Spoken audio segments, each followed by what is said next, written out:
салом. хабарҳои радиои озодиро аз рӯзи сешанбе 23 феврал ман Хиромон Бақозода тақдим мекунам. дар пойтахти Тоҷикистон баъди гармиҳои баҳорӣ рӯзи сешанбе ногаҳон барфи зиёд борид ва тибқи пешгӯиҳои маркази ҳавошиносӣ фардо ҳам дар пойтахт ва манотиқи марказӣ бориш идома мекунад. ҳарорати ҳаво дар ҳудуди 1 дараҷа мебошад. бориши шадиди барф дар манотиқи кӯҳдоман боиси фаромадани тарма ва марги дасти кам 2 нафар шудааст. рӯзи 23 феврал дар роҳи айни шаҳристон падару писар Ҳайдар ва Усмон Шокировҳо савори мошин аз баландии 58 метр сарозер шуда ҷон доданд. кумитаи ҳолатҳои изтирорӣ ба ронандаҳо машварат додааст ки феълан аз сафар ба манотиқи кӯҳӣ худдорӣ кунанд. фаромадани тарма инчунин дар шоҳроҳи Душанбе Хуҷанд ва ҳам Душанбе Хоруғ мушоҳида шудааст. дар маҷмӯъ дар 3 рӯзи охир дар ҷумҳурӣ 5 нафар бар асари фаромадани тарма кушта шуданд. дар як зиндони Вена ҷасади Роҳат Алиев, домоди собиқ ва як мунаққиди шадидлаҳни президенти Қазоқистон Нурсултон Назарбоев пайдо шуд. мақомот мегӯянд Роҳат Алиев худкушӣ кардааст, вале вакили дифоаш ба ин чиз бовар надорад. Роҳат Алиев аз тобистони соли 2014 бо дархости Қазоқистон ки ӯро дар даст доштан дар куштори 2 корманди Нурбонг дар соли 2007 муттаҳам мекунад, дар боздошт нигаҳ дошта мешуд. худи ӯ ки баъди фирор аз Қазоқистон дар соли 2007 дар Вена зиндагӣ мекард, ҳамеша ба бегуноҳиаш пофишорӣ карда ин иттиҳомотро дорои ангезаҳои сиёсӣ меномид. чанд сол пеш ӯ китоберо нашр кард ки хусусиёти раҳбарии Назарбоев ва сирри талошҳояш барои ҳифзи қудрат дар Қазоқистонро фош мекард. ва ҳоло дар суҳбат бо мо шореҳи масоили Қазоқистон дар радиои Озодӣ Мирҳат Шарифҷон аст. Мирҳат, салом. ҳоло манобеи дасти аввал ки ҷузъиёти ошкоршавии ҷасадро нашр мекунанд, худкушии Роҳат Алиевро мавриди шубҳа қарор доданд. иттилое ки ин манобеъ мегӯянд чист ва метавонед бо мо дар миён гузоред ҳоло? Деталей-то никаких в принципе и нет. Дело в том, что мы только можем опираться на данные, ҳоло ҷузъиёти зиёд дар даст нест. мо ҳоло танҳо ба матолибе такя карда метавонем ки матбуоти Австрия нашр кардааст. раиси зиндон гуфтааст ки ҷасад дар дохили ҳаммоми утоқи зиндоне пайдо шуд ки дар он Алиев нигаҳдорӣ мешуд. ин зиндон зиндони маъмулии аврупоист. вале Алиев дар ин охирҳо аз масъулон дархост карда буд ки ӯро ба як бахши тиббии зиндон интиқол диҳанд то онҷо бо омӯзиши парвандаи ҷиноияш машғул бошад. яке аз вакилонаш гуфт ки як рӯз пеш, яъне дирӯз бо Алиев вохӯрда буд ва ҳеҷ нишонаи онро ки одам дар фикри худкушӣ буда метавонад мушоҳида накардааст. Роҳат Алиев як одами хеле сарватманд буд ва ӯ на як балки чанд вакили дифоъ дошт ва онҳо аз ин ҳодиса таконзада шуданд. 3 вакиле ки гуфтаанд ба худкушии ӯ бовар надоранд мегӯянд, ҳоло ба натиҷаҳои таҳқиқоти бетараф умед мебанданд ки воқеиятро бозгӯ кунад.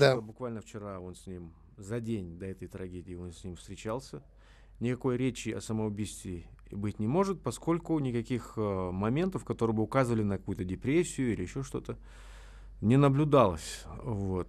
пас агар фарзияи худкушӣ неву куштор дуруст бошад, то куҷо имкон дорад ки ин одам мавриди ҳадафи хадамоти махсуси кишвараш дар як зиндоне дар маркази Аврупо дар шаҳри Вена қарор гирад?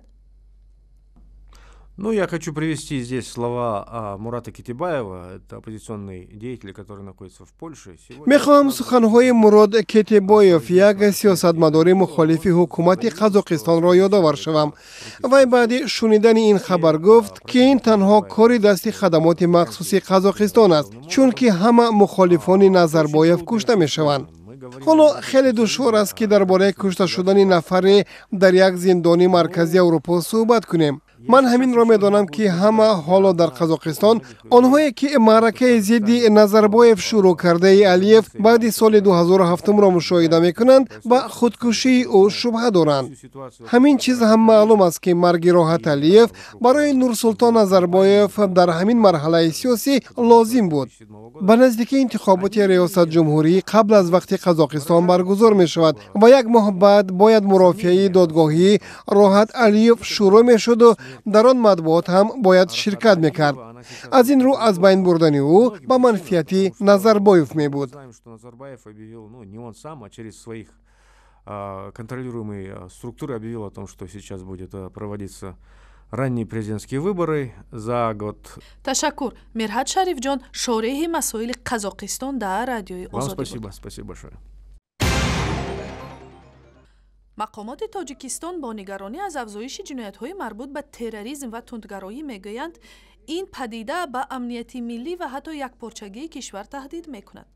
дар нишасти ҳамкории минтақавӣ ва чораҳои муассири мубориза бо падидаи террористиву ҷангиёни хориҷӣ ки дар душанбе таҳти сарпарасти Созмони амнияту ҳамкории Аврупо оғоз ёфт, роҳҳои муассири мубориза бо афзоиши сафи ҳаводорони ҳаракатҳои ҷиҳодӣ баҳс шудааст. абдуқодир муҳаммадиев, муовини якуми додситони кулли Тоҷикистон гуфтааст, Тоҷикистон дар пӯсти худ натиҷаи фаъолияти эмиссарҳои созмонҳои террористии байналмилалиро санҷидааст ва гуфтае терроризм ба мушкили ҷаҳоние табдил ёфтааст ки ягон давлат ба танҳоӣ наметавонад бо он муқобила кунад.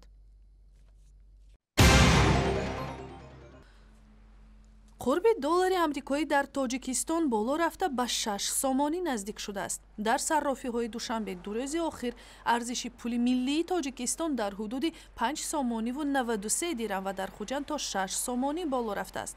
дар Хуҷанд барои харидории доллар дар баъзе нуқтаҳои саррофӣ навбатҳои тӯлонӣ мушоҳида мешавад. иқтисоддонҳо мегӯянд сабаби болоравии қурби доллар аз сӯи дар коҳиши интиқоли пули муҳоҷирон ва аз тарафи дигар дар набудани бозори маҳсулоти умдаи содиротӣ дар марҳилаи кунунӣ аз ҷумла алюминиум ва пахта мебошад. чунин вазъ метавонад боиси боло рафтани қимати маҳсулот шавад, мегӯянд иқтисодшиносон. дар душанбе нахустин академияи хусусӣ ҳунарпешагӣ ва мусиқӣ ба кор шурӯъ кард. ин мактаб ки дарси актёриву овозхониро бо сабки замонавӣ омӯзиш медиҳад, ҳоло корро бо 30 шогирди аз 7 сола боло шурӯъ кардааст. дар ин мактаб ҳунарпешаҳои касбӣ ҳам дарс медиҳанд. муассиси академияи ҳунар Сулаймон Сафарови 28 сола аст ки баъди хатми мактаби ҳунарпешагӣ дар Москав ва нақшофаринӣ дар филмҳои русӣ ба Тоҷикистон баргашта тамоми маблағҳои ҷамъкардаашро барои ташкили мактаб сарф кардааст. ҳамаи педагогои фақат хурсанд шуданд. афсӯс ки ягон шахс ёрдам мекард, сарпараст мешуд, ёрдам мекард, бо мо мақсад бо хубтар мешудем, бо хубтар тайёр мекардем. гузориши комил дар ин бора дар вебсайти радиои Озодӣ дастрас аст ва барои дарёфти ахбору видеои бештар ҳамчунин метавонед ба шабакаҳои иҷтимоии Facebook, Twitter, YouTube ва ҳамзамимаи радиои Озодӣ барои телефони ҳамроҳ муроҷиат кунед.